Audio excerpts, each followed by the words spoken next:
Greetings, I'm Tom Bankston with a Bank Beat Quick Takes video blog. With me today is Bernie Gaytko, President and CEO of the First National Bank of Waseca, Minnesota.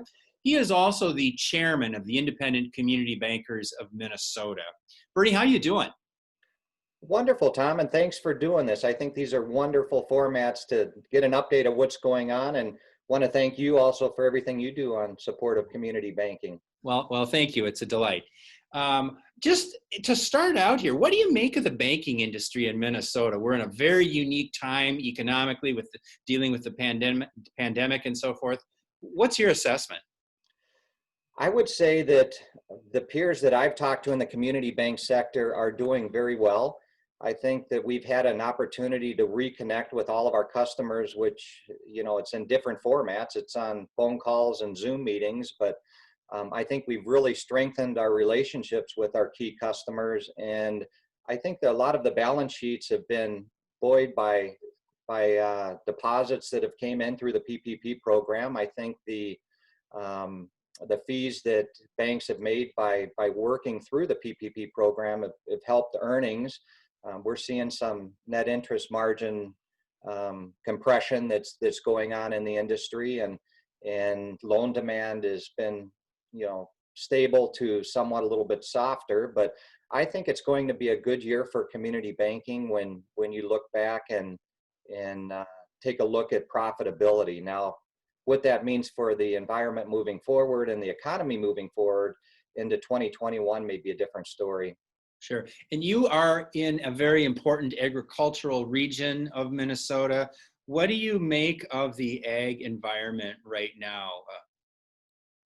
We are more of a commercial real estate type of bank. We do have a lot of ag in our economy. I think the ag economy has been helped by good weather. I think in light of pricing being off and other challenges in that sector, I think having a good planting season and a good crop that's growing right now is going to be very helpful for the farmers that are out there. So I think it's going to be a yield year is going to be strong, but again, profitability is still going to be threatened in a lot of different capacities.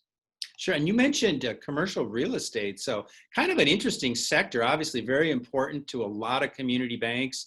But with the pandemic, an awful lot of people who traditionally work in offices have kind of gotten used to working at home. And you sort of wonder, are they going to come back to the office? Right. Does that make you at all, what is it? How does that affect your outlook in terms of commercial real estate as a loan prospect? That's a very good question. I was actually talking about that with Jim Amundsen yesterday because I met him at the ICBM office, and it's a big commercial high-rise over by the airport, and it was a ghost town in there. There was a lot of businesses that in office buildings that were quiet. So I think those will be slow to come back. I think the commercial strip mall sector is getting a lot of pressure right now as people are renegotiating rents. So I think you're going to see a lot of pressure on commercial real estate. I think you're going to see rents be negotiated lower, and I think ultimately that'll probably go into the appraisal, and you'll see some valuations coming up lower than they have in the past too. So I think you'll see a softening in that sector. But as we move through that, I think a lot of things are cyclical, and I think that a lot of us that were just watching nothing but rising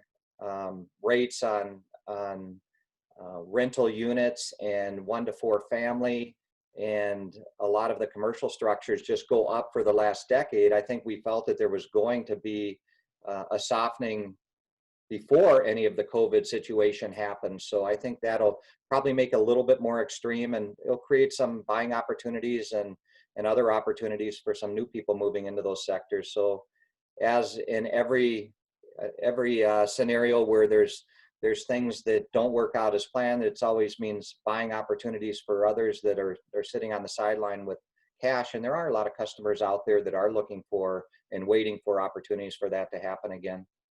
You mentioned Jim Amundsen. Of course, he's president of the Independent Community Bankers of Minnesota. You serve as the chairman of that organization, about 10, 11 months into that commitment as chairman. Yeah. How do you assess the last year? Yeah, I don't think it's anything that we could have anticipated. I was talking to my counterpart, Noah Wilcox, who is the chair of the ICBA, which is a huge honor. And prior to the year starting, we were talking about our year in leadership and how we anticipated quite a bit of travel, getting out and meeting with a lot of people, you know, me on a state level and Noah on a national level, and how all of those plans have been changed.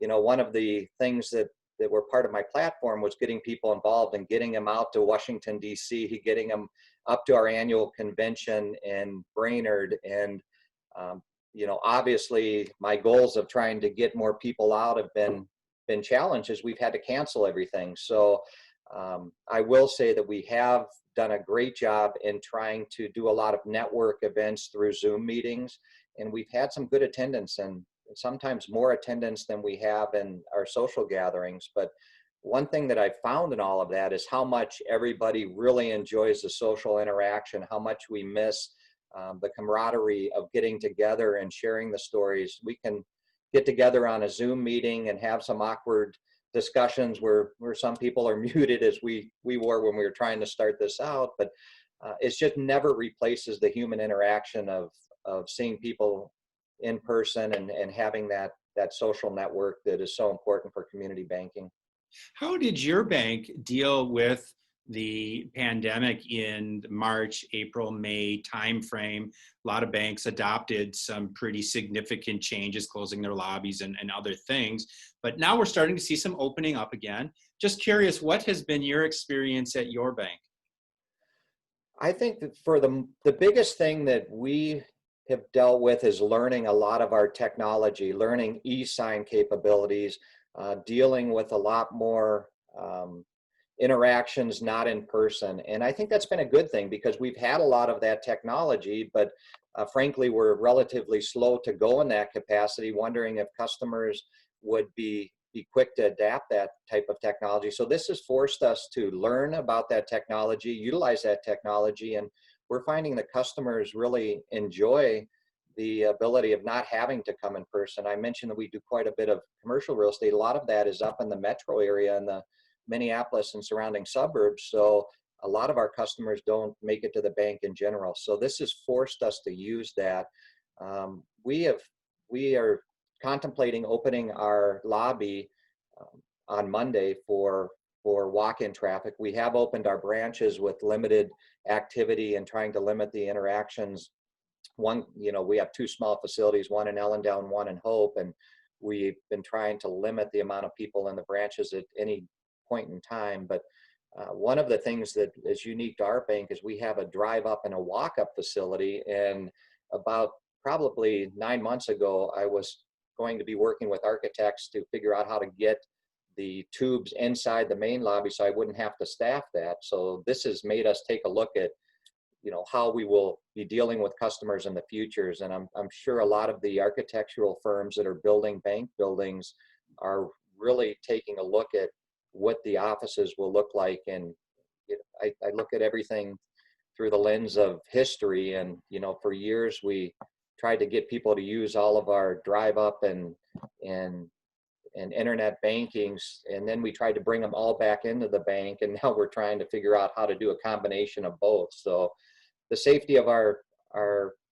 employees is very important to us. And I think we all panicked at the beginning to make sure that we can keep the crucial operations of the bank going should the pandemic hit any individual within our bank.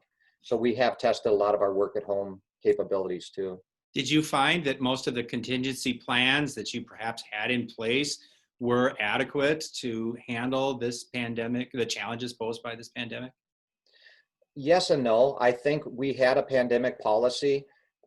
I don't think our policy had us working from home as much as we had been. I mean, we had to test basically all of our capabilities working at home from a loan processing standpoint, from an operations standpoint, from a loan application standpoint. So I think that the severity of how we looked at this, day one when we were having the closures and wiping through the bank and making sure we had critical functions operational, had us relook and revisit and rewrite our entire policies. So as we find when you're in the middle of something, there's a lot of lessons that you learn along the way. And it was a good opportunity for us to really pull that plan out, look at that plan and say, well, this is what we're dealing with now, and this is how we need to rewrite it going forward. And that was one of the nice parts of the association with the community bank network at the ICBM, was having a lot of conversations and hearing how best practices were being utilized throughout the industry and adjusting accordingly. And that's the same thing with the branch and bank opening discussions too. People sharing ideas of how they're getting PPE equipment, how they're working their signage, how they're limiting lobby traffic, how they're dealing with people going on vacation and coming back. That's a big issue. If you're going to require a 14-day stay at home, are you going to make that paid for them? Are you going to require them to use PTO? And so there's inequities involved in all of those discussions too. And you need to be consistent across the board, but you also need to be fair. And through our time frame, we have not had to lay off anybody, furlough any employees. We've kept them fully employed and engaged. In fact, we brought on 2 new employees during this time frame too, and have been trying to deal with training and bringing new people in and not being able to work right next to them while we're looking at computer screens and doing training. So that's been interesting. I can imagine that's a very unique training environment. Let me ask you to comment on PPP. I'm assuming your bank was involved with that. You probably made some PPP loans. What was that experience like for you? And now as you gear up for the phase of the program where we're going to start seeing some loan forgiveness and turning these into grants, what do you anticipate for that? We were right on board. The day that they opened up, we were trying to submit applications, and we were one of those banks that were tied into the SBA years ago, but our passwords weren't working like they should. But I will say that the SBA staff was fantastic and making themselves accessible and available. And by Monday, I think they opened on Friday, by Monday we were submitting applications. Actually Sunday night, we had a team in the bank that was navigating through this and making sure that we could get our applications pushed through the system. And that was our main concern, is we knew that the money was going to go fast. We didn't know how fast it was going to go.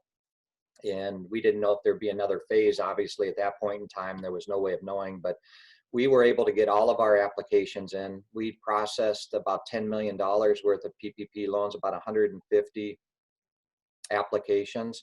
So we did not have to turn anyone down for that. And that was boy, I tell you, the customers were so appreciative. I've never seen so many thanks. And I mean, we were reaching out to them, letting them know how the program was working. We were walking them through the application process. We were checking their numbers and helping them, get access to funds to keep them going. And I think I had a tracker of how many jobs that we were able to help in those 140 applications, and it was well over 1,600 local jobs that we kept in our marketing area. So it really was a great addition to keep a lot of our customers in business, to give them a lifeline, to get them through the point where they could open up now and realize some revenue sales. And our next challenge will be working our way through the forgiveness portion of it. And one of the things that's been somewhat unfortunate of this whole thing is the quickness in which we wanted to get the money out, and the lack of information and how the information was coming out, and how we were going to get paid for these, how we were going to submit the forgiveness portion, what's going to be submitted, and a lot of the after the fact changes that have happened to the program that didn't really meet the intent of how the program was established. So yeah, we continue to have a lot of discussions about how that process is going to work and what it looks like. And sure, we've got to wrap up. I'm sorry, we got to wrap it up there. But yeah, 1,600 jobs, obviously very significant. But thanks very much. This has been Tom Bankston with Bernie Gaytko. This is Bank Beat Quick Takes Video Blog. Thanks, Tom. Have a great day. That was